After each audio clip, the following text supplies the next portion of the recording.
Hi everyone, ఎలా ఉన్నారు అందరూ? మీ ఇంట్లో ఎవరైతే కాకరకాయ నాకు ఇష్టం లేదు, చేదుగా ఉంటుంది, నాకు నచ్చదు అని అంటారో వాళ్ళకి ఒక్కసారి ఈ ప్రాసెస్లో చేసి పెట్టండి. వాళ్ళకి ఫేవరెట్ కర్రీ అయిపోతుంది. ఈ రెసిపీకి మా హస్బెండ్ ఆఫీస్లో కూడా చాలామంది మంచి మంచి కాంప్లిమెంట్స్ ఇచ్చారు.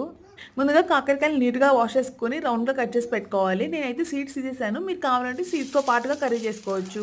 మనం ఆయిల్ ఎక్కువ వేసి డీప్ ఫ్రై చేయాల్సిన అవసరం కూడా లేదండి. మనం రెగ్యులర్గా కర్రీకి యూస్ చేసే ఆయిల్ కంటే 2 స్పూన్స్ ఎక్కువ వేసుకోండి చాలు. వీడియో క్లిప్లో చూపించినట్టు సిమ్లో పెట్టుకొని 2 సైడ్స్ ఫ్రై చేసుకోవాలి. కాకరకాయ ఫ్రై అయ్యేలోపు మనమైతే ఈ పౌడర్ చేసుకుందాం. ఈ పౌడరే కర్రీకి మంచి టేస్ట్ ఇస్తుంది.